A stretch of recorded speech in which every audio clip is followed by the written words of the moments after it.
United States alone, we've had some notable shootings back from 1927 at the Bath Township, Michigan shooting where we lost 45 souls, followed by the University of Texas massacre where we lost 16 souls in 1966, Columbine in 1999 where we lost 15 souls, the Virginia Tech massacre, 33 souls lost, and the Connecticut shooting where we lost 26. We've had various shootings throughout the United States at schools, sometimes done by students, sometimes done by outsiders. So what can we do?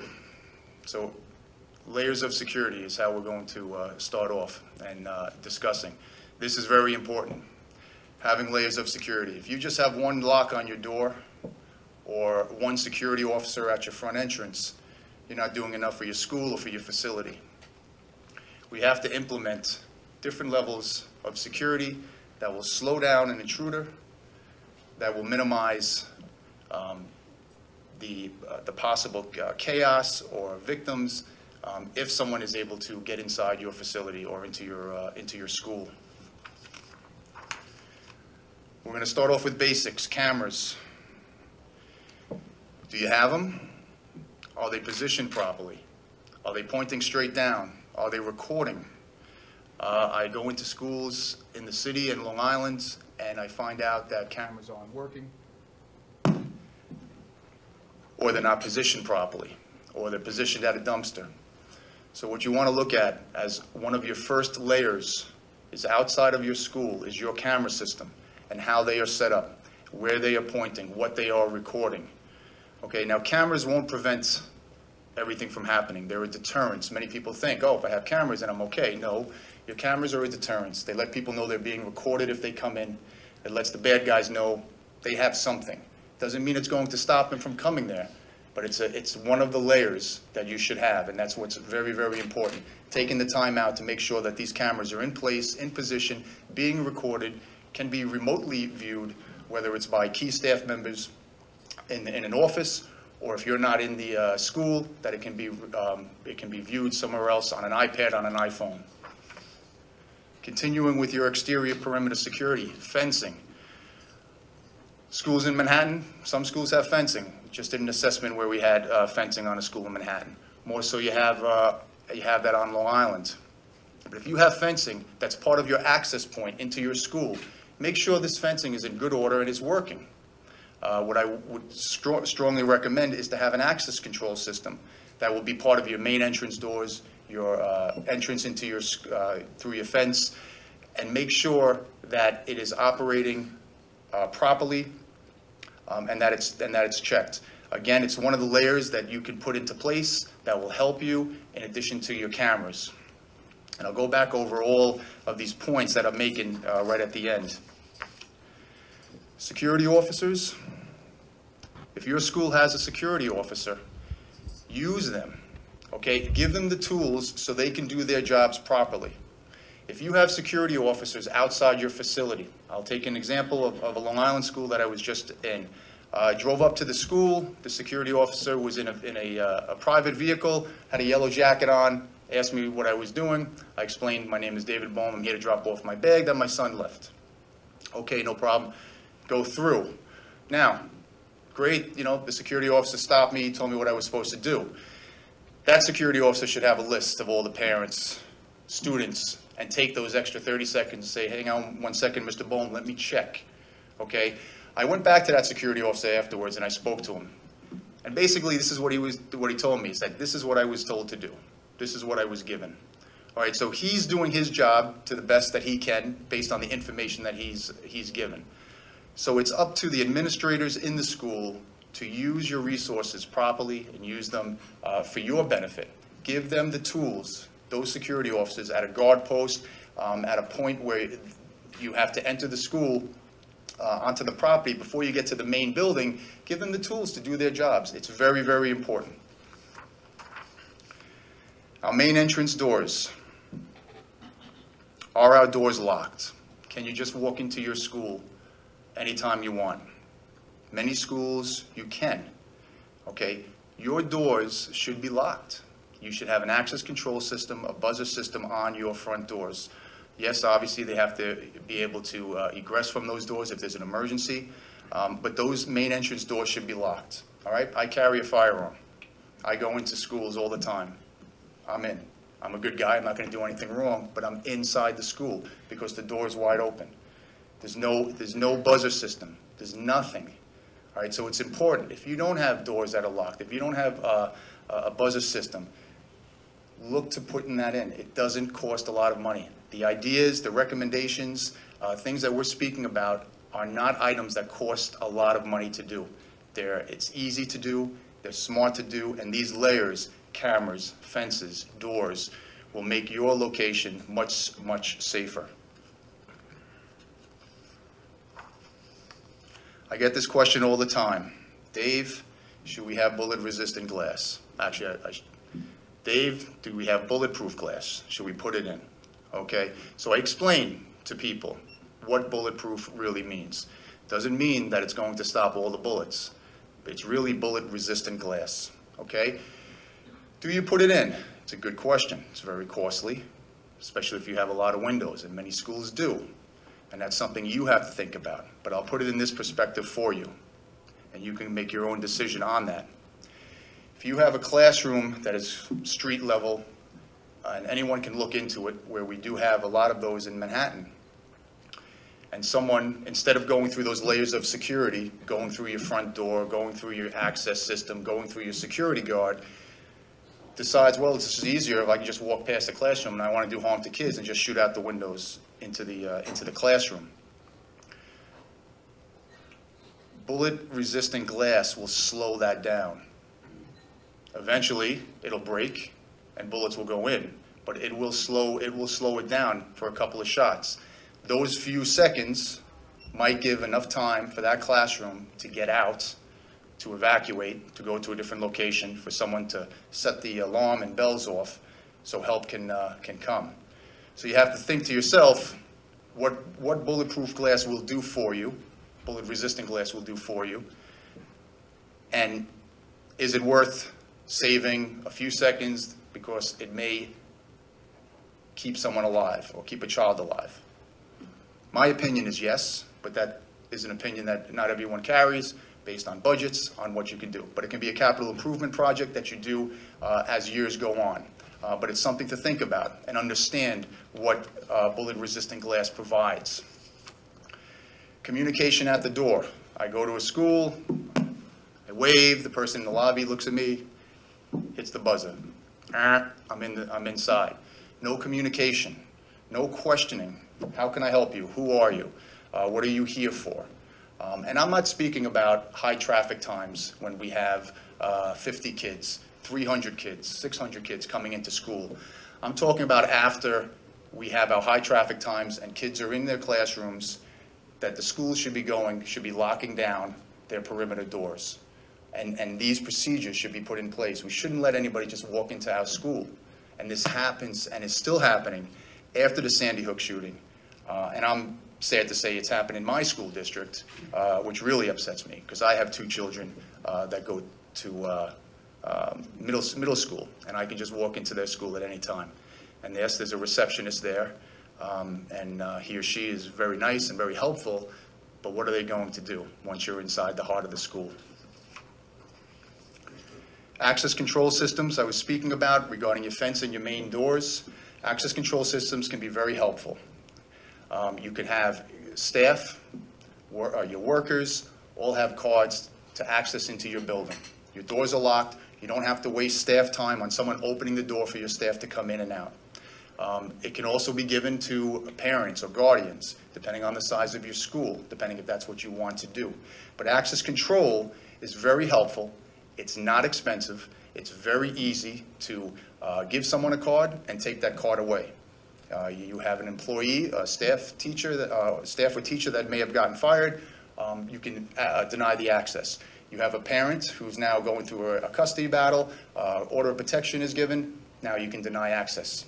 It's very, very important, and it doesn't cost a lot of money to implement, to look into, and it can save you a lot of aggravation at your door, especially if you're giving your lobby greeter or your security guard at the door the responsibility of letting every single person come into your school and having to identify that person. This will help. This will take away from the security officer having to deal with employees that are coming in every day, and it's it's a very good tool. Man-trap concepts. Everyone asks me about this also. Can we have a man-trap concept? And if I have a man-trap in my school and I got 500 kids coming into my school, how can it work? Okay, well, let's explain what a man-trap concept is, as you can see on the screen, just so you know.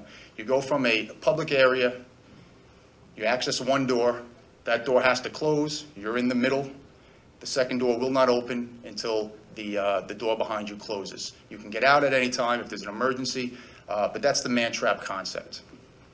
Now, some schools, they're small, and they just can't, you can't have a man-trap concept. Some schools, you can. They're big enough, you have a big enough lobby, and a man-trap concept can be put in to the school. Well, how do I get my kids through them? How do I get all the students coming into them? Again, it's not for your students. It's not for your faculty. It's after you get children into your school, out of your school at the end of the day. You have staff members that are by the door making sure the kids are getting in and out. And then once they are in and out, for whatever that period of time is on your schedule, then your lockdown goes back in and people have to go through. And people have to understand that security is not comfortable.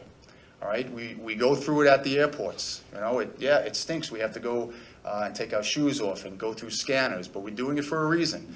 All right, someone hijacked planes and flew into the Twin Towers.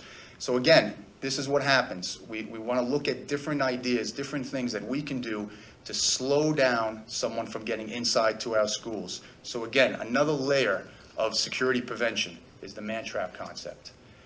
Separation walls, kind of the same idea on your man-trap concepts. You have a separation wall, you have a big lobby, okay? This is something you can do next week. You can put up separation walls in your lobby.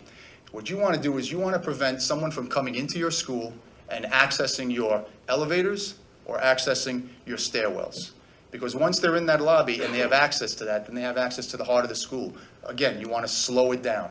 If you have separation walls that are blocking off your stairwells and your elevators, then you kind of have a man-trap concept. Somebody comes into your school, they are in that area, they're stuck in that area until they're either buzzed in or they're told to leave. All right, but it keeps the school, the heart of the facility or the building safer. Again, it's just another layer of the security that's very helpful and can be implemented at a very low cost. Room identification. I don't think. Nope, they're not here. I did an assessment in a school, and none of the rooms had any type of numbering on them. And it's a very dangerous thing. If you have first responders coming into the school and the information is that they're up on the second floor, but you can't tell them they're in Mr. Boehm's class. Well, where is Mr. Boehm's class? Well, you go up the second floor, you're going to make a right, you're going to pass the water fountain. That's the last thing that first responders want. You know, if you can tell them, listen, the threat is in room 206, then they know exactly where to go. They know what floor to go to. They know where the room is based on the numbers as they see them. All right, but that's something that has to be implemented. And not only on your classrooms, but on your storage facilities, on your boiler rooms. Everything should be numbered and labeled. So in the event that you have first responders coming into your school, you're going to know exactly where, they're going to know exactly where to go based on any information that they may receive. Again, something simple, another layer of the security that can be added. Here's another great tool, inexpensive, and can be done on, for some schools, not all, but combination handle locks. First floors are the heart of the school, and they give us access either to your lower level if you have it, or up to the upper levels, second, third, fourth floor. The stairwell doors, you want to secure them, and one way to secure them is by combination handle locks. Those combinations can be given to staff members so they can move in and out through the school. Now, if you have a stairwell that is 10 feet wide and you're in a high school or you're in a middle school, they actually have gates that can be built to fit your stairwell. And in case of an emergency or in case of a lockdown, which I'll be going over soon, those gates and those doors can be closed. Again, separation walls would be better because you'll be blocking an area to get to the stairwells. But if you can add combination locks, if your school is not a very large school, or there's not a lot of activity where the kids are going through the stairwells from the first floor, combination handle locks are a very, very good tool and an excellent layer, again, of security in connection with your separation walls, with your access system, with your fences, with your cameras. It's very, very important. The person in your lobby, whether it's security or your greeter, has to have a tool other than a telephone at the desk. Some have walkie-talkies, and that's great, all right? But they should have a wireless system that they can hit if there's any type of an emergency, a panic alarm system, both wired and hardwired and wireless. This is an easy tool to use. If you have a security system in your building that you set up at night when you leave for the day, this is something that you can add on. That's not going to cost you maybe $40 or $50 to order the piece from your vendor. All right, but it's a tool that you can give to your lobby greeter, your security officer, and even key staff members, where maybe you have issues with parents or there's been threats. It's another layer that you can give to them so they have as a tool. And it's very important, and it will cost you very little. Public address system. Okay, without this, without having a good public address system where everybody can hear you, any lockdown procedures you may have, any orders that you may give, if one person can't hear it, then it's going to be it's a failure. You have to have a public address system throughout your facility that everybody can hear. I know a lot of people have the phone systems that you hit the phone and it calls all the other phones, but it's the people in the hallways, it's the people in the stairwells, that if there's an emergency during a change of class, they need to hear this information. If they don't hear this information, then they can't take the correct action, or your staff can't take the correct action. So it's very important to look into a good public address system in your school to be able to make sure that every part of your school, every wing, every corner, every stairwell, every gymnasium, every locker room gets all the information that the classrooms are getting. School lockdowns. Okay, what is a school lockdown? There's a lot of scenarios on this, and you're hearing it a lot on the news. We see it. It's the first thing that comes on the news. You know, helicopters hovering over, and they're showing the school's in lockdown. And you know, what do you see? You have parents coming. You have first responders coming. School lockdown. There's two types of school lockdowns. You have your partial lockdown and your full lockdown. All right, your partial lockdowns for schools are important. Partial lockdown, there is no threat against your facility. And this is what people need to understand, because I hear when they go through runs of lockdowns at schools, I'm hearing that, oh, we're in a partial lockdown. Oh, why are you in a partial lockdown? Somebody in the school hit the principal. Okay. Well, that's a different lockdown. That's a threat in the school. That's a threat to the school. A partial lockdown is a threat that is happening outside your facility that is not affecting your school directly. It's not a threat against your school directly, but something's going on, and whether the police have asked you to go to a partial lockdown or a school administrator has decided to put the school on a partial lockdown, that's what the partial lockdowns are for. Students and staff stay in their classrooms. They continue doing their work. Depending on the reason for the partial lockdown, maybe the police are looking for somebody that just robbed a store, or somebody that was seen with a gun. They might say, listen, the kids on this wing have to come out of their class because there's all glass on that side. Okay, but you're still in a partial lockdown. And you're in a partial lockdown and you're staying in your classrooms in case it goes from a partial lockdown to a full lockdown. But remember, a partial lockdown is a threat that's happening outside your building. Something is happening, the police are making you aware of it, or a school administrator has become aware of it, and you're going to continue normal operations. You're going to teach your kids, but you're not going to be going in or out of the school or in or out of the classrooms.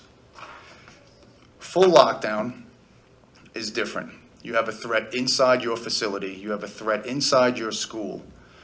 Something serious is happening, and your classes have to go into a full lockdown. All right, we're inside our classrooms, doors are closed, blinds are pulled, either bags or paper or jackets are put over any glass, trying to block the view from anyone looking into the classroom. And kids must be quiet. You're going to silence all your electronic devices, and you're going to wait to hear for information. All right, full lockdowns are important. You need to know that if you're in a full lockdown, you're in a full lockdown until you're told you're no longer in a full lockdown. We did an intruder drill about 3 weeks ago, and we went into a full lockdown in a school in Queens. Everything was very good. I'm walking around with the principal, and you don't hear anything. Kids are doing exactly what they're supposed to be doing. Staff is doing exactly what they're supposed to be doing. And what happens? The bell goes off. Change of class. And what happens? Everybody came out. It was an eye-opener for me and for the principal, because I never experienced it. A lot of school systems have bell systems that are automated, that will go off every 41 minutes, or depending on the time of the length of the class. So if you're practicing these lockdowns, practice them when you know you're going to have a change in classes, all right? Because this was a great experience for the kids to learn, and we were screaming at all the kids, get back in your class, get back in your classrooms. The drill's not over. You didn't hear someone come over and say the drill is over or the threat is over. Okay, so it's very important. That was a real eye-opener for all of us. So remember that. If you're in charge of training at your school, if you're in charge of doing those drills, do a drill during a class change or a minute or two before a class change. All right, and don't say anything. See what happens. It'd be a great experience for everyone to learn from it. The worst case scenario is an active shooter scenario. This is the one that nobody wants to ever experience. And there are some scenarios, and one of the other speakers will be going into this more into depth. But there's a lot of confusion. What do you do in an active shooter scenario? Answer from principals or answer from security directors or the person who's in charge of security. We go to lockdown. We go to lockdown. Okay, and what do you do? You're in lockdown. Is there any information being given? Well, possibly. If there is information that can be given, it's given over the PA system. Okay, that's good. And if that information is given where the shooter is, what are we doing? We're just staying in lockdown until the police arrive. Okay. So most of that's correct. But there's one thing that you want to do. All right, active shooter scenario, there are 3 choices to make. You're going to either evacuate, hide, which will be your lockdown, or take action. If you have an active shooter, if you have a gunman in your school, and you're able to give information to the rest of the school body that the threat, or if you have a code word, or whatever you might have, that the black briefcase is on the 2nd floor. All right, we have a parent, came in for a meeting, took out a gun, and is pissed off at the teacher for whatever reason, and now we got a gun inside the school. All right, information's given. We have a black briefcase, that's the code word, on the 2nd floor. So what should the rest of the school be doing? Are we just staying in lockdown? No. We want to evacuate. If we can evacuate, we want to get out of that school. Our 1st floor should be flying out the doors or flying out the windows. Our 3rd floor, 4th floor, depending on escape options, should be trying to get out if they can. All right, our 2nd floor, where the threat is, you're in lockdown. You're in lockdown, and it's important for school staff to know, administrators, teachers, custodians, everyone to know what the difference is on a lockdown. Because yes, you can be in a lockdown, and you could have people trying to escape from your school also, depending on where that threat is, if that information is given. So it's very, very important to understand that. You always want to try to evacuate first. If you can't, you hide, you go into a full lockdown. And if you can't, if you're in a full lockdown and you're the class that gets chosen by this intruder, what do you do? Well, as we saw in Sandy Hook and in Taft High School in California, staff took action. Some paid with their lives. The the young man who came into the school with a gun in California gave over the gun to the staff member. Incredible bravery by that staff member. So you have to take action. You don't want to just lay there or hide if you know that an individual is coming in through your door. You've got to be ready to take action. What action you might be able to take? Well, if you're far in the classroom, like you're supposed to be, right? We're supposed to be in the corner, away from the main door, away from glasses. If that person's coming through your door and you know they're coming through your door, you may have to make that decision, if you can, to come up to that door and be ready, to face this person, or at least slow them down. Grab that gun when they open the door, all right? But these are decisions you have to make. And it's not an easy decision. It definitely is not an easy decision to make. And hopefully, none of us will ever go through that. But you have to know your options. You have to have the knowledge so you can make decisions if something like this happens, and not go into a panic. Because if you go into a panic, your panic could possibly cost the lives of some children or other staff members. You get through the situation, you do the best you can. If all goes well, you go home, have a couple of beers, have some wine, and you relax for doing a good job. Lockdown options, and I'm wrapping up here. Lockdown options are important, but your staff has to know what you can do to lock down. Where are you locking down? Are you locking down in your classroom? Are you locking down in the boiler room? Do you have a lockdown room set up in the school? All of those are great, but you need all of those lockdown options, not just a lockdown room in the school, or not just the boiler room. All your doors should have the capability to lock. Yes, you have to follow fire code and building codes, so you have to be careful with that. Okay, but there are ways to make your doors with locking capability by putting hardware on the back of your doors, and in the event of an emergency where you can't lock the inside of your door because it's currently fire and building code violation, that you would be able to slide a bolt into the hardware that's already preset. Just an idea that you can look into and see if that works for you. Your escape options are just as important. Every teacher, every person that sits in an office in your school should know their escape options. They should be written down where you're going from the third floor classroom, 306, a list of all their options, where they're heading to.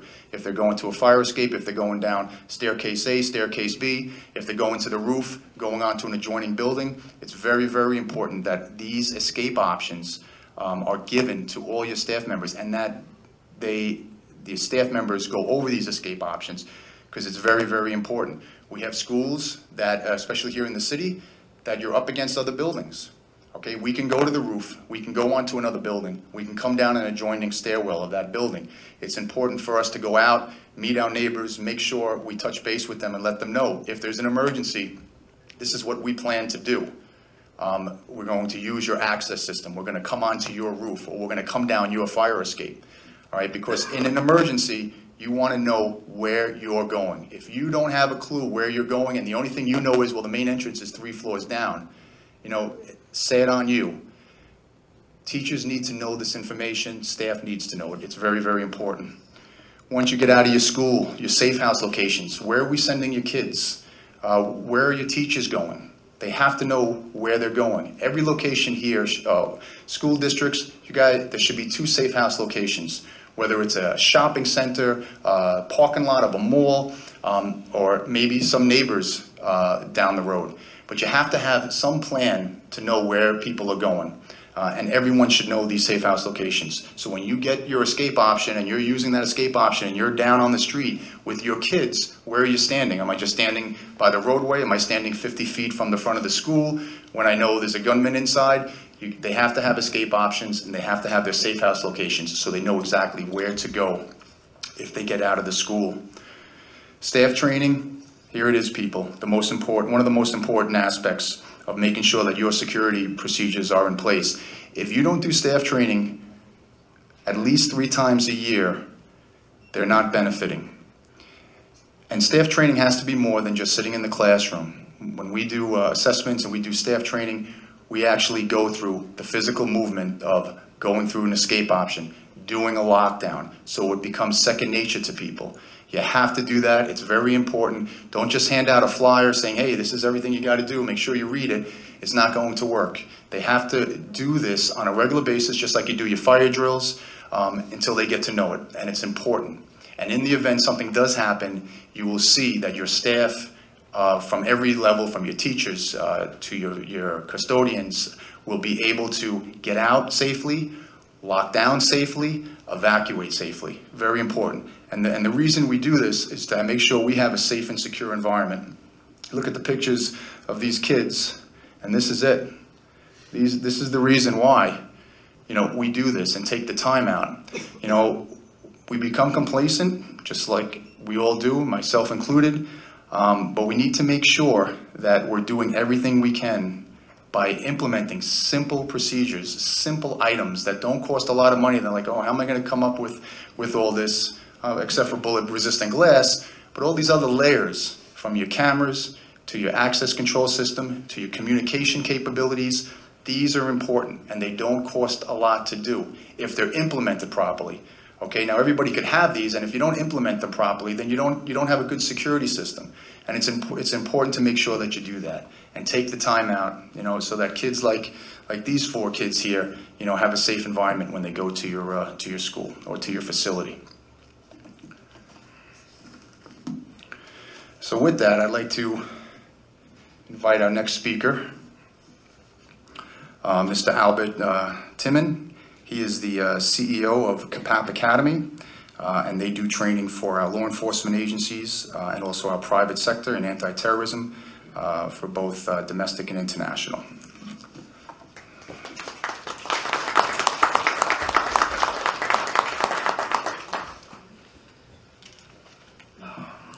Good afternoon, everyone. Thank you for taking the time to be with us this afternoon. I think the issue itself and the subject that we're talking about is very important, not to miss this opportunity to learn as much as we can about it, because it's close to our hearts and it's close to our children, and the entire society is a part of it. So we are a collective. We are a collective society of people that have something in common. And when things like that happen, like David mentioned, like in Newtown, Connecticut, the Sandy Hook massacre, we cannot be, left behind anymore. And want to at least know that we're doing the max that we can in order to be educated at least about the subject, that it's so powerful on one side, and on the other so devastating. Let me just introduce myself. I've been a member of the Israeli Defense Force for about 16 years. Spent most of my time not by public speaking. I've been there on the ground. I've done a lot of things for my country, and I can tell you that it's not easy to stand here in a perspective and to lecture to others when you know that you've been and done things that are very hard to accomplish. So it's not easy to lecture and give solutions from the perspective of the person, even from the person that have been a part of those operations and apparatus. Oh, now they're bringing the, there you go, I missed it. From a perspective of a person, again, that is coming with so-called experience, I can tell you that the worst or the hardest thing to accomplish is order in chaos.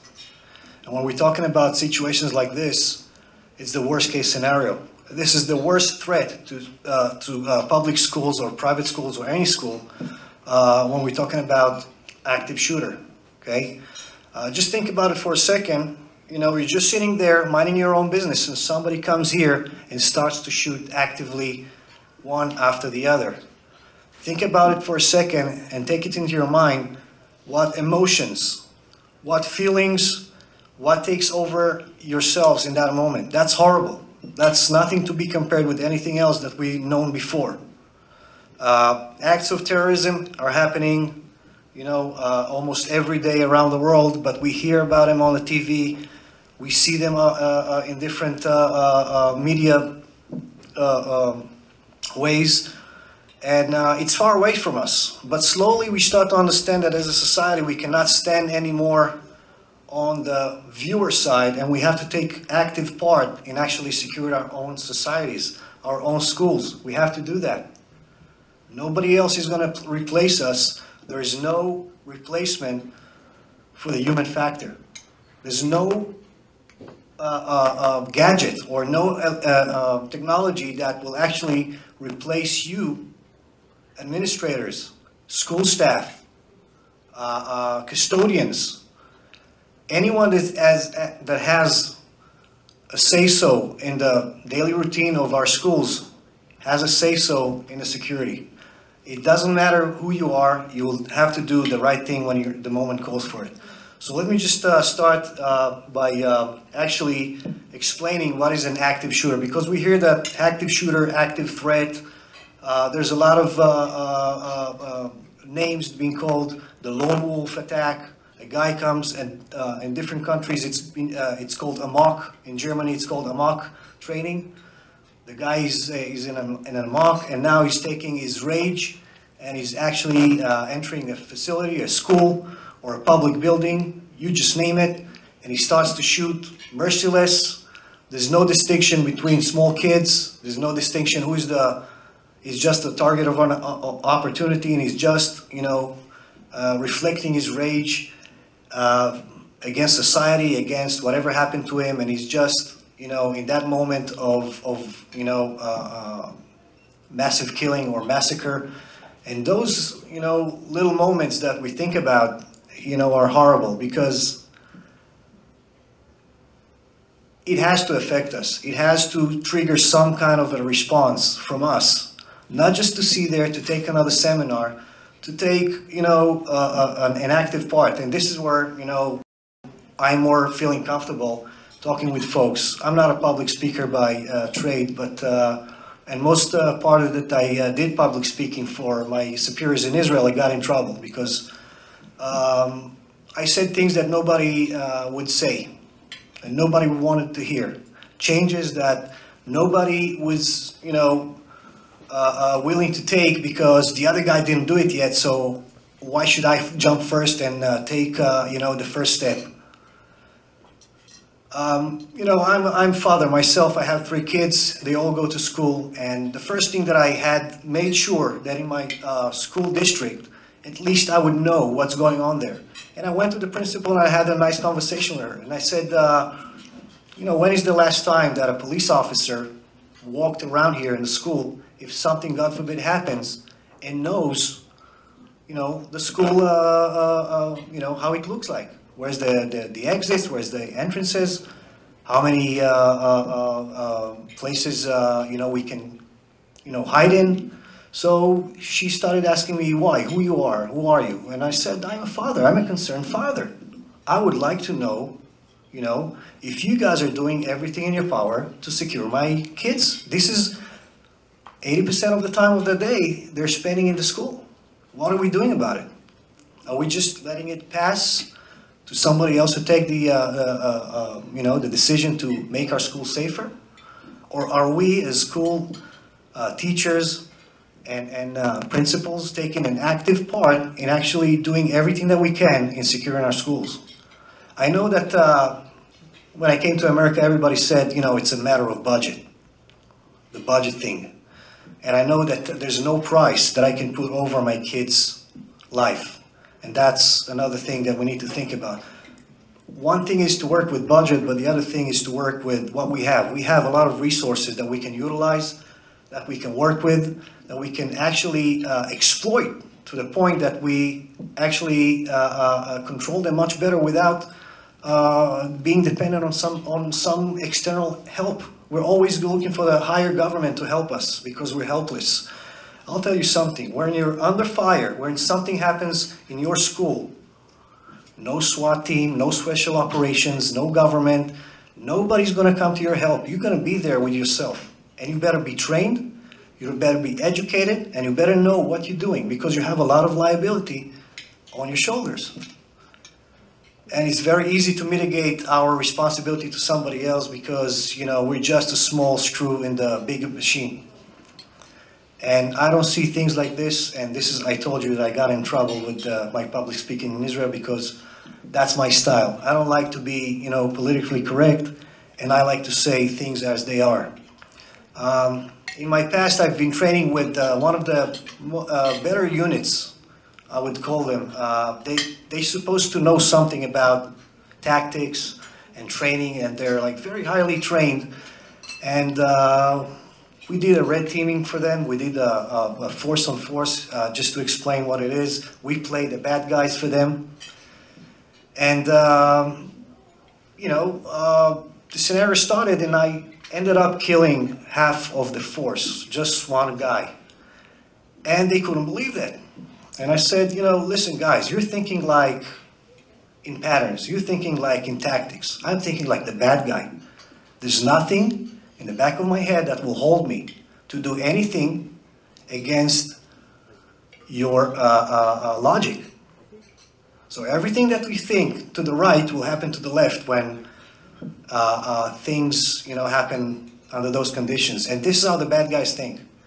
And anyone that has been, you know, trained or have been training with me in the past through my academy knows that I'm not training my guys to think like the good guys. I'm training them to be the bad guys. Because only with this mentality we can understand the aggressor, we can understand the other side. What is his motivation? What levels of violence are we using here? Cannot be a good training if we're, at the end of the day, you know, we had a nice meal and we did some kind of a PowerPoint presentation and everybody looks cool and everybody understands that, wow, now I know that there's a few more things that I should keep. It doesn't pass the test, the reality test. But on the other side, when you come and you start to see when your mental process starts to break down because you do not know what to do under stress, under pressure, and you have a lot of kids now that you're responsible for, and shots are being fired, and people are, you know, really acting badly. If you have kids, you know, under the age of 5 and they had tantrum, how hard is that to deal with? Imagine people that in this situation, about 300-400 kids in a school, and we're talking about the highest level of threat here. We're not talking about a person that came and just shot randomly, you know, one guy, or, you know, surrendered his gun. We're talking about here, and we'll see next, what an active shooter is all about. So it's an assailant who is actively and immediately causing death and serious injury, bodily injury, sorry. It's a person that is determined to kill, and he's moving, and he's not standing still, he's not contaminated. He's not contained, I'm sorry, he's not contained, he's moving, and he's killing, and he's continuing to kill, and there's nothing that stops him.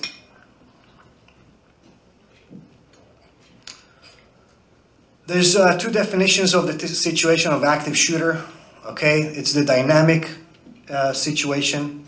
It's an evolving, as one that I just explained. The person moves in.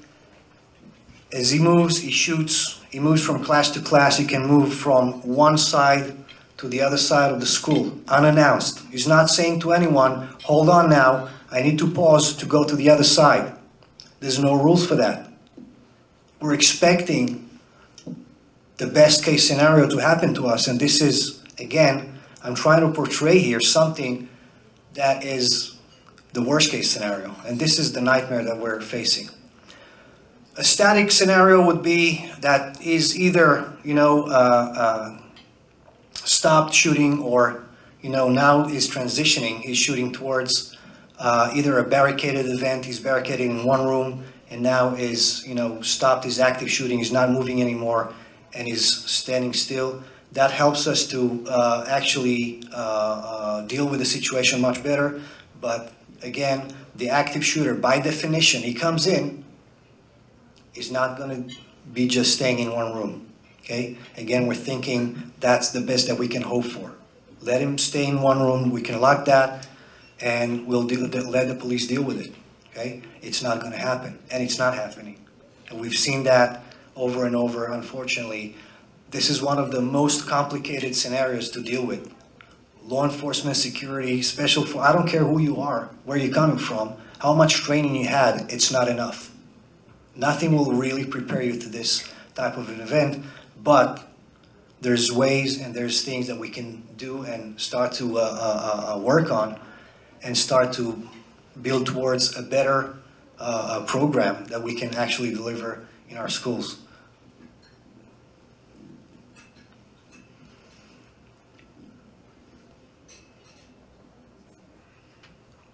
Excuse me, it's an Israeli PowerPoint, it's a little bit slow.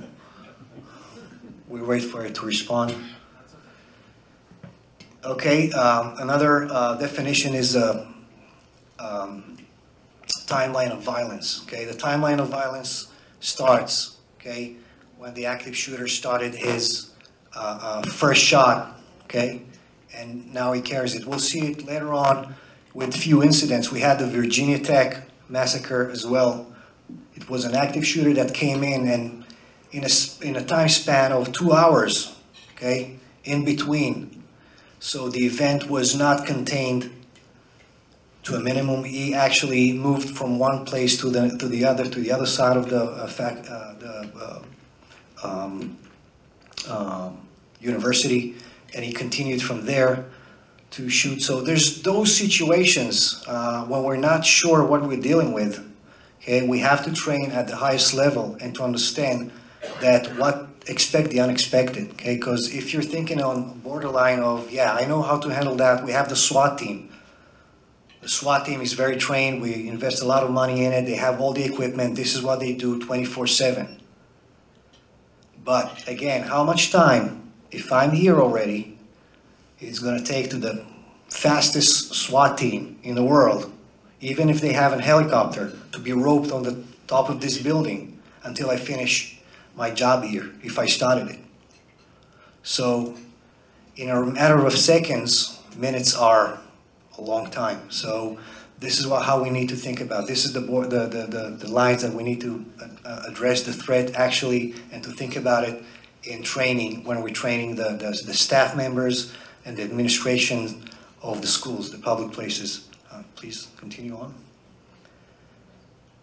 Okay, we're going to touch a little bit about mentality of the active shooter. Okay, mentality of an active shooter, of course, is not a stable person. We can see that he has the desire to kill without any distinction. Okay, he doesn't distinguish between a 5-year-old to a 60-year-old person. There's no heart in there. There's only a tunnel vision. He came there to do something very specific. He came to express his rage. At this point, nothing will stop him. Either the police that came in, or he's going to take his own life. And that's the realities, okay? Nothing is going to stop him. No plea of a person to beg for his life would ever stop an active shooter, okay? He's in the act of rage.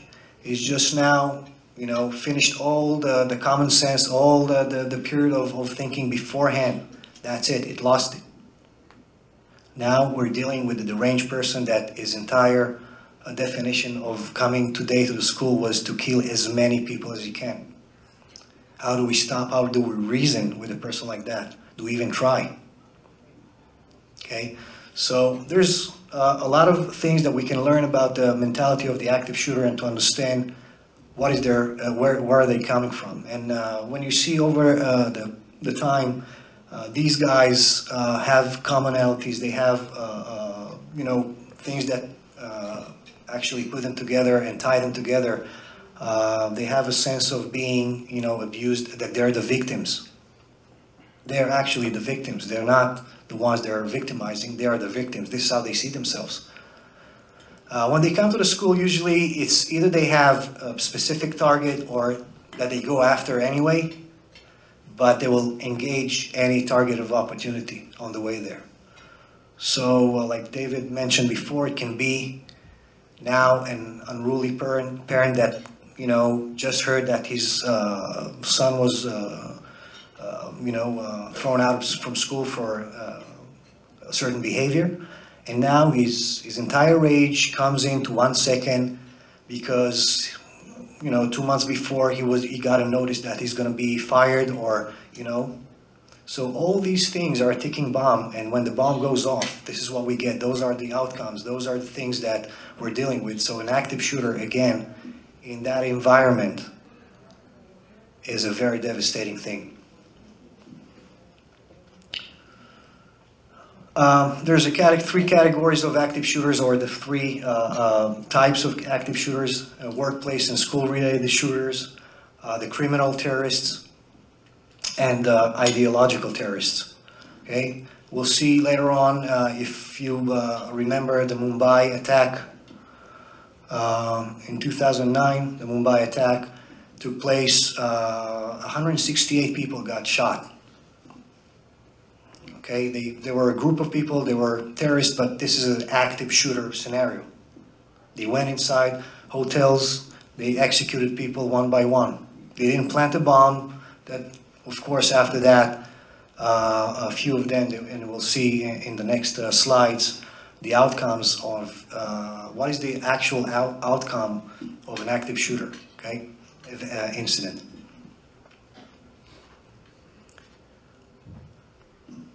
One back, yeah.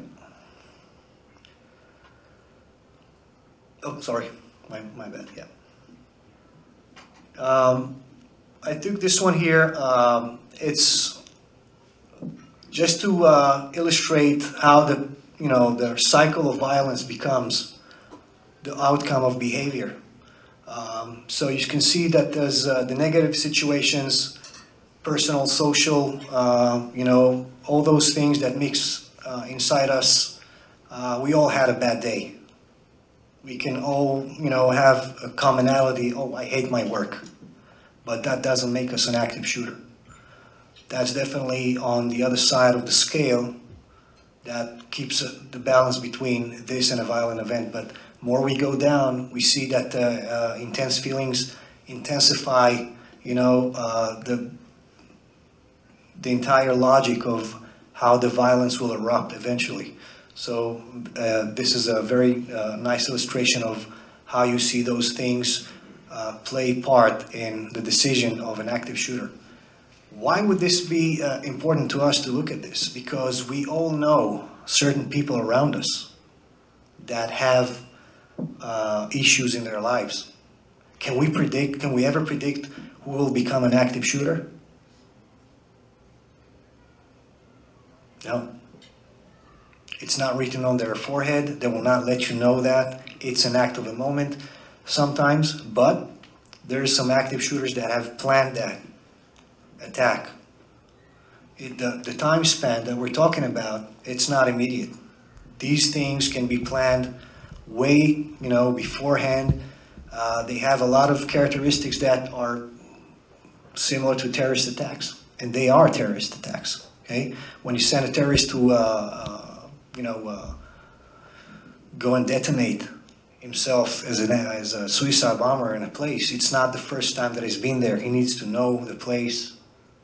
He needs to know what's his mission. He needs to plan it.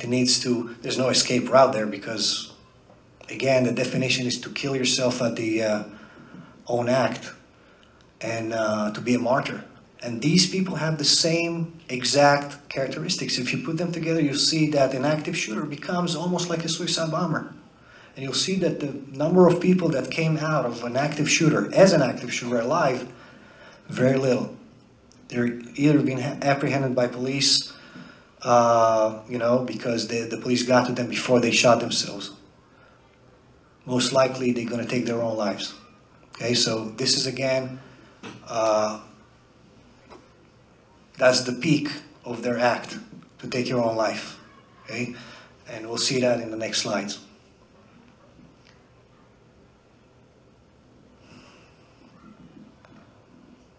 Okay, like David mentioned before, we have, this is not a new trend of active shooters. We have them In past years, unfortunately, it's not something new.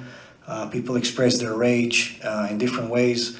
And here we see in 1966 in Texas, first active shooter, the clock tower shooter, very notoriously known. You know, the outcome and number of people, I think it was 15 people that he killed. And you see the outcome. Next.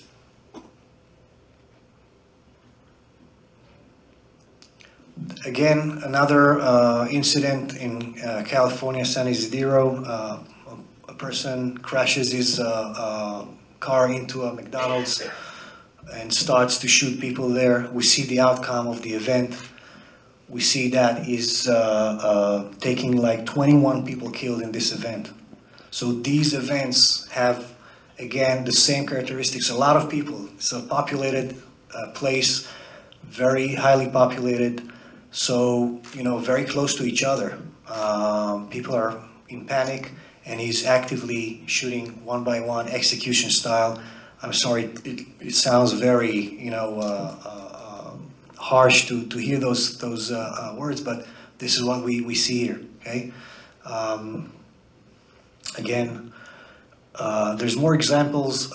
We'll go them, you know, a little bit just to show different types of active shooters. This one is actually also in California.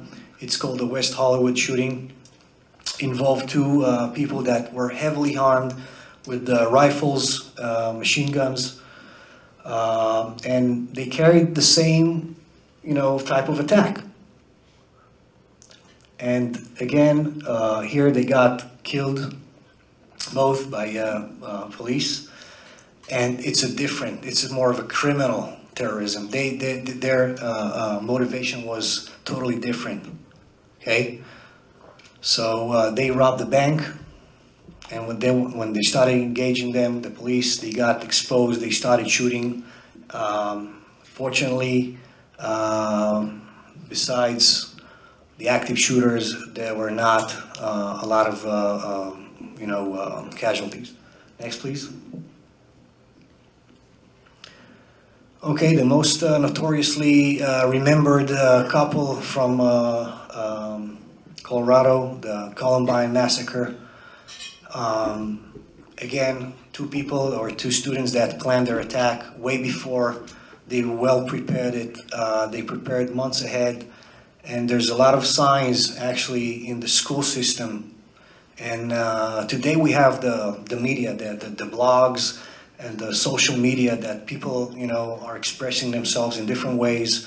And, you know, if you have, those are tools also for us to evaluate candidates for active shooting, believe it or not. Where I come from, we're not leaving any stone unturned in order to find that potential terrorist.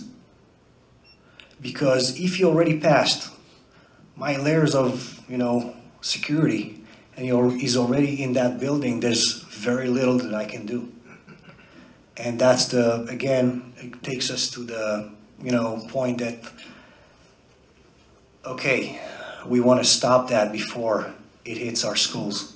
And this is where we can actually pick up on you know, criminal behavior or psychopathic behavior, or those people with a problem in their, you know, David, you're being called. So again, we need to be involved in so many things that will actually give us, you know, more tools to work with, because again, these people have names, these people have behaviors, these people can be detected beforehand. All of these active shooters have some kind of a rage, some kind of, we call it again, the lone wolf type of personality. And like it or not, I'm actually asking my kids, you know, who's your friends? And when they start to, give me some feedback with their friends, in school, and I start to, it's not an interrogation, it's a friendly interrogation, but I want to see who's their friends, who are they hanging out with? I want to, know if they're connected with potential psychopaths. Because these people, regardless of their age, they develop a psychopath mentality, and it's very problematic to deal with. So I want to know if there's a potential threat in my kids' cycle of friends as well. It will not hurt to know who your kids are hanging out with, but also for us as administrators, as school staff, teachers, and whatnot, we can have a potential meeting and actually populate some kind of a list of candidates that have the same characteristics of an active shooter. Okay.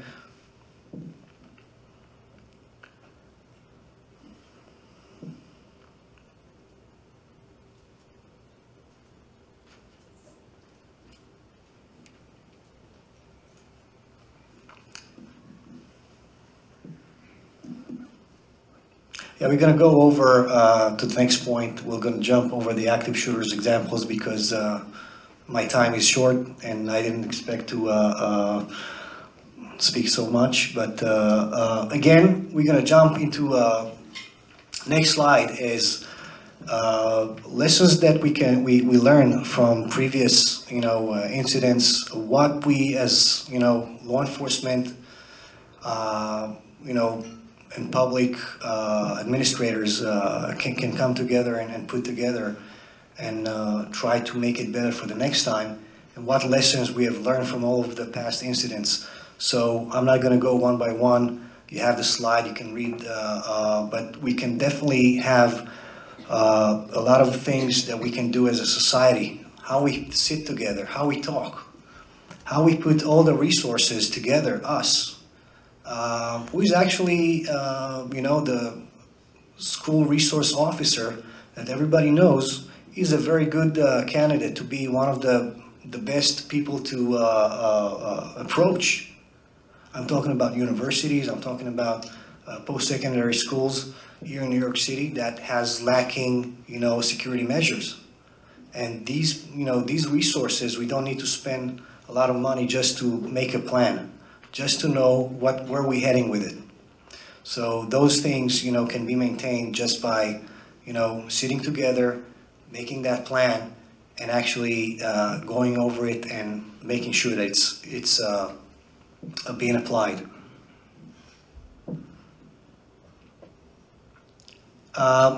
David spoke about individual response, what you can do. I'm not going to go into specifics because I don't want to bore you. It's too much. If you want a copy of that slide, we can pass or send you by email. But there's a lot of things that you individually would be able to do logically, and there's some things that you hopefully will do. So we're talking about bottom line. My entire take on an active shooter event or any type of thing that is interacting with violence is, first of all, be a hard target. You cannot be a soft target. Most of the people are being selected, or most of the institutions are being selected based on how hard it is to do that over here versus over there. And this is the truth of the matter. This is why we're teaching and hardening ourselves personally and our institutions to be harder targets, to be updated with the latest information that is relevant to us. Because there's a lot of information out there. How do we weed out all the unnecessary information? There's tons of it. It's a traffic that, nobody can handle. Just by text messages, I get about 500 a day from different advisories. So we need to understand what is relevant to us, how to stay on the specific, advisory, who is in charge of what, how do we work together to make sure that the message is relayed from the top to bottom and from bottom to top. this is how things work, and this is where things will break down in realistic scenarios. This is where all the things get lost. Information, communication. Communication is one of the biggest tools that, you know, even a lot of big institutions are, you know, being penalized by that because they haven't taken enough time to invest in better communications. So please, next. I'm going to finish off with this slide here. There's the layered, I call it the layered combination. It's a winning combination if you know how to put it together. Deter, detect, and delay, okay? And again, defeat. That's those 4 categories that we need to work within, and we need to make sure that they're all working together, because if one fails, we have the other to back it up. And that's how we need to think as, you know, as a holistic approach to this type of situation. There's no one good solution over the other, but there's a lot of things that David mentioned here that we as a society, that we're sitting here together, can come together and make them happen. Thank you very much, everyone. Yes, I do come in peace. I'm here to talk about facial recognition technology and how its progress in the last 10 years. The Justice Department have seen it first when they outlined a new program in 2005 called Next Generation Identification. A change in government current identification, obviously from fingerprinting into facial recognition. The goal is to have this program implemented nationwide by next year. Your camera system is created to be the eye in the sky, so people think they're not alone. Somebody is watching them. Who is watching? Who is really watching when they really come into your door? There has been many cases when people came to your door, committed a crime, caught on camera, but nobody could identify them. The high-tech security is not for airport anymore. How this technology can work for you, you ask? Well, preventing violence really starts with recognizing warning sign.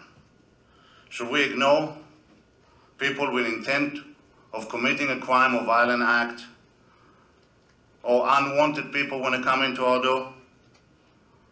The theory behind facial recognition is to concentrate on creating a safety system by making criminal or anyone feel that if they're going to commit any act in your building, they're going to be caught or detected. There are people that I don't think you want in your building, people with violent history. For example, people that involve in custody battle and not be allowed in the school to pick up their children, registered sex offender. Your school police department give you unwanted list of people every week. FBI got their unwanted list. Ex-employee, student that are expelled and you don't want to see them back in the school. We can take all those people photograph, like the video say, put them in one database, update and maintain your database. We make sure that when they come into the school, you're going to get a warning, no matter where you are in the school. Facial recognition technology can actually scan 100,000 pictures in half a second. It can be really fast and really accurate. When a person with a non-violent history or anybody in your database come into your door, the security personnel you guard, your administration, your principal, as many people you want can get alert that that person is in your school and is about to commit an act of violence, or just scan the place and make sure that it's going to commit an act of violence later on. It will make your security guard a little bit more efficient. It's a protective way to ensure the safety of your children, your school administration and staff. There is additional use for this technology. What if we also use that technology to track problem childs around the school and where they're going? Your security camera can follow them anywhere else. If this technology can help you in any of those scenarios, then this solution is for you. It's time for technology to make your security in the school better. Thank you for your time.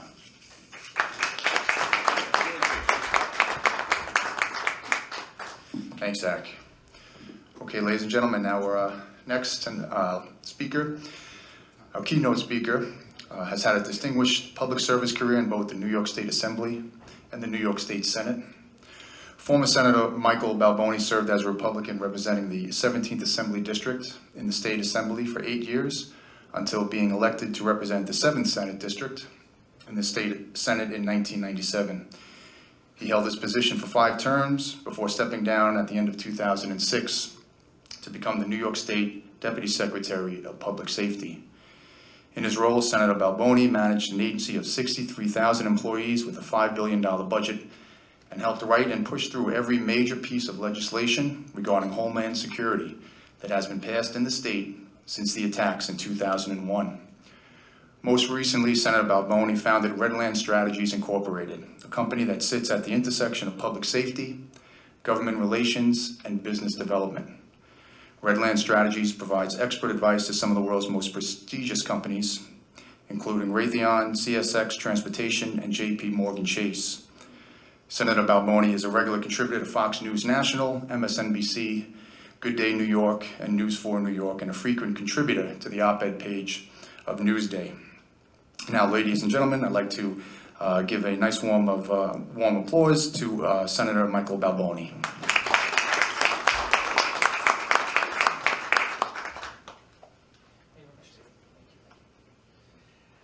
So, ladies and gentlemen, I don't have a PowerPoint. I apologize. PowerPoints are for folks trying to give you technical information, and I think that today you've seen a lot of very good examples as to what some of the tactics and strategies are. But I have spent my career trying to take complex subject matters and kind of distill them so that anybody from any walk of life can appreciate them. In fact, some of my colleagues in the Homeland Security Department used to refer to me as the Vanna White of Homeland Security. I'd be turning those letters. But I think that today it's important to contextualize for a sense of reality as to what this threat and this topic means to us. When I was in the state legislature, I would oftentimes sit with administrators, school officials, teachers, and we would talk about budgets. Budgets are realities. We'd also talk about the mission of education. That is to provide an innovative growth environment so that our children can learn, develop. And you can't do that if you make it a prison. Yet, what happened at Sandy Hook reminded all of us the thing that we know in security, that schools, like hospitals and shopping malls, are soft targets. It's just a reality of life. And when we look at trying to bridge that gap, we come across a lot of different questions. And many of them revolve around the basic concepts of protection. You've heard a lot of the tactics today and the technology that can be employed to make a school safer. Crucial elements. But a lot of times, school districts have not focused on this as an issue and get this rude, incredibly horrible wake-up call when something like Sandy Hook has happened. But now, if you go back in history, this is actually round 2 for us in New York. After Columbine, we did the Safe Schools Act. And I actually toured the state with the governor, then Governor Pataki, and sat with school administrators and talked about how do you protect your schools. Now, of course, the threat there were students inside the school, but it's the same scenario in terms of being an active shooter. What we've done since then is we've put in training, we've put in some technologies, but we've also understood that over a decade or more time, the challenge is how to make any changes that you incorporate scalable, because every school district has a different budget, a different ability to fund something, sustainable, that it's not just a one-off. If you just make security something you trot out once or twice a year, it's simply not going to be sustainable. And lastly, that whatever you do is within the resources that the school district has. It is a reality. You know, I was in Homeland Security, working with the department, working with the military. We would do threat-based protection. That is, what did our intelligence tell us? How do you prioritize the different items? For example, George Washington Bridge. Worked with the Port Authority to try to do a risk mitigation for the George Washington Bridge. Ground zero, airports. I was actually the nuclear notification officer for the state of New York. That meant I had jurisdiction over the 4 nuclear power plants and their security from a state perspective, though the NRC obviously directed all of their security.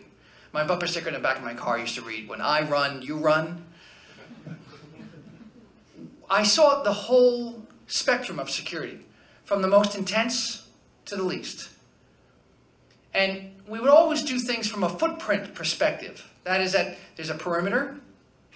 You ensure that a perimeter is secure. You have an ability to do the 4 Ds, the 5 Ds that we talked about. But then I realized that there's something else as a concept that we must all keep in mind. I was driving on the Cross Bronx towards the George Washington Bridge after I'd just flown under it with a helicopter and looked at the new footings they put out, the security footings for the base of the bridge, and the new stanchion protections that we put in, and a different steel sheathing we put on the inside towers. And I realized that there's an apartment building that sits over the Cross Bronx. If that apartment building were to be detonated and destroyed, you take out the bridge. And what that made me realize is that if you just look at your border of your property, and that's your line, it's not effective. So what do school districts do? They work within the communities. And part of the training that these gentlemen, these security experts have talked about, is how do you get your teachers and administrators and parents aware?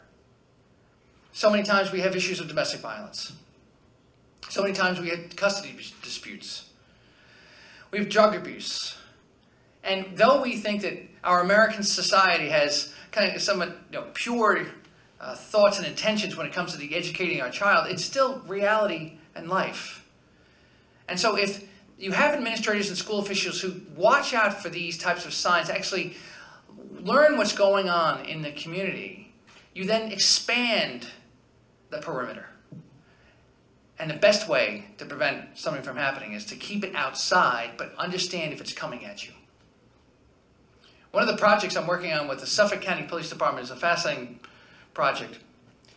There are video analytics where you can actually search video very, very quickly, real time. And whatever you can search for, you can alert against.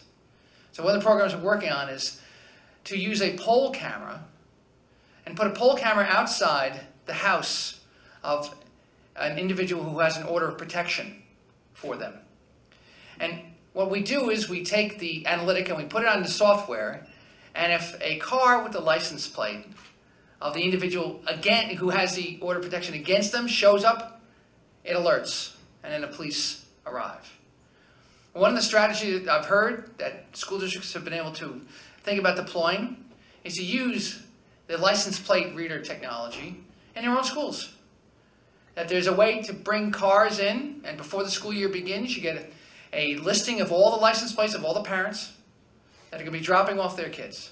Now, it doesn't mean it's foolproof, but it certainly gives you a baseline, which you can now see who's coming through. And if there's a car that doesn't have a license plate that matches the list, then you go and talk to them. And you have the ability to at least know that they're on the property. Again, giving you that time. Time is your friend. That's what you need in a situation to kind of control it. But that's still a specific response to the threat that we've already had. So oftentimes as humans, what we do is we fight the last war. We look at the last instance. And I know that we're really focused on active shooters, but if you want to make this whole effort sustainable, then you have to make it a part of what you do every day. And you just can't roll it out couple times a year. So what you need to do is you need to train to understand this. First, it has to be all hazards. Obviously, we do fire drills. Fire drills should be incorporated in these types of, whatever the threat is. We should be able to track where the students go. But most importantly, the thing people forget is that a school will never be able to arm itself, to have the response capability, be able to go and take on someone with a weapon. So what does that mean? You have to have a really good relationship with the local police department. And you have to take on strategies that allow the police to respond as quickly as possible with the most knowledge. That oftentimes is so essential because the first couple of seconds, now with these events, they go very, very fast. They never last, with the exception of maybe Columbine, they never last more than minutes. So what you have to have is have this response capability that you drill, that you work with the local PD. And having worked with a lot of the police departments around this area, they are waiting for that kind of relationship, particularly NYPD. They want to have the ability to know where they're going, who they're going to talk to, and what they're going to encounter. And this is truly how you can save lives. The difficulty, of course, here is that, we, besides Sandy Hook, if you take a look at the elementary education system, we've never had an attack on our kids before. Because we always thought there was some boundary of propriety that would prevent people from wanting to do this, but we now realize that that's not the case. Of course, you don't have to go that far. One thing we haven't talked about is, we talked about Mumbai, talked about various shootings. We haven't talked about Beslan, Russia. The most horrific attack on a civilian school system in history. And when you take a look at what the Chechen terrorists wanted to accomplish, they recognized, again, that it's a soft target. So what do you make of that? How do you possibly defend your school against that type of attack? The reality is you don't. But what you do is you get a baseline of security. You standardize the response protocols. And you make sure that you make it a part of your everyday experience. We could probably go on for hours. We've been here for a good period of time where we could chat. So I'm going to conclude my remarks there, but I'll just ask you to do this. As you think through these problems, step away from the emotion. Step away from the horror of what happened. And just think about, how do you make the school day safer in a common sense way that you can just continue and continue. And remember, when you do it with the whole community in mind, not just the people who come onto your campus. Thank you very much, ladies and gentlemen.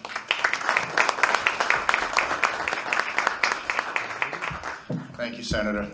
Well, ladies and gentlemen, what we'd like to do, if anyone has any questions or they have something on their mind, maybe we didn't hit, maybe something controversial, we'd like for someone, if you have one, to ask us. We can give you an answer, and it can be anything. If anyone has a question on them for myself, anyone on the dais, a general question, if anyone has. Does anybody have any questions that they have on their mind? Sir? The sequence of order when you're in a lockdown procedure, it's the run, hide, fight concept. What if there's multiple shooters? Shouldn't you have that in the back of your head? As far as what if there's somebody outside, there's another threat, instead of evacuating, who knows how many people are in the building? Absolutely. Very good question. What ifs will fit into any scenario. So you can only respond with the best information that you'll have at the time. Could there be shooters outside waiting for people to evacuate? There could be, but there may not be. So you have to take the information that you have that may be broadcast over your PA system or alert system and make your responses based on that information. All right, there's no perfect scenario that we can say, if you follow this book, you're safe. All right, it just doesn't, unfortunately, that doesn't work. But you have to take all these different, your lockdown scenarios, your escape options, and that all comes into play, and that's where this training for staff is very important, because they are the ones that will have to implement this. They can't wait for the school director of security to say, you do this, you do this. It's everyone's job. So a staff member was to implement the escape procedure, not thinking, because they're in panic mode, not thinking there may be another threat and letting the kids run out, because through the age levels, kindergarten to like 12th grade, there's differences. I don't know if you've ever tried to evacuate a elementary school, but it's very difficult. They're very slow moving. Somebody trips, falls, ha, waving. Right. It's not this type of mentality as the older middle school, children. The older children. Absolutely. The training is a lot. The training is, the training is a lot difficult. If you're in an active shooting scenario and you're faced with that position and you're responsible for these little children to get them out, you have to do the best you can. You have to do as much as you can to get these kids to follow you, to go through the motions with you, and that's why training with the children, not that they have to know that they're going on an escape, they're doing one of the escape runs, but training with the kids. What are we doing? Okay, if we have little toddlers, or not toddlers, little children, where you have bands where they can hold on to, and everyone follows, and you do the best you can. There's no perfect solution. There's a what if for everything. But you have to take the information that it's hand. If you have multiple shooters, if you have one shooter, if someone we have multiple shooters, then what are we going to do? Well, if we don't know where those multiple shooters are, we're staying put. If all of a sudden we hear there's a shooting up on the 3rd floor, well, then maybe you need to look back now at making a different decision. Maybe we can now escape. So there's a lot of, it's a very fluid situation that can happen. Multiple shooters, one shooter, little children, middle school children. But it's going to be the practice, it's going to be the training that you go through and setting procedures on how you're going to move those children. That's going to be, part of your process. Sir? Yes, with the deterrent, with the cameras, the fences, is there any type of funding through the federal or state to help us out with that? I can probably let Not Mike? yet. No, not yet? Not yet. Is Supposed to be something in the budget, but not yet. Okay, thank you. You're welcome. Yes, sir. On a full school lockdown, how you choose to check in the bathroom in the hallway? Say again? On a full school lockdown, Yeah. how you choose who's checking the bathrooms and the hallways? Okay, so question is, on a full lockdown, how will you decide who's going to what room? Whether you're going into the hallways, if you're going into the bathrooms. Your school or your facility should have capability to lock down as many rooms as possible. If kids have to be moved into the hallways for a lockdown, and now we're not talking about an active shooter, because there's a difference. You have your lockdowns, partial lockdown, and then you have your active shooter that could turn into an escape or a lockdown. But if you're locking down and the police come in and say, listen, we're looking for somebody outside on this side of the school. Do me a favor, have all the kids come out of the classroom. You can do that on a full lockdown, on a partial lockdown.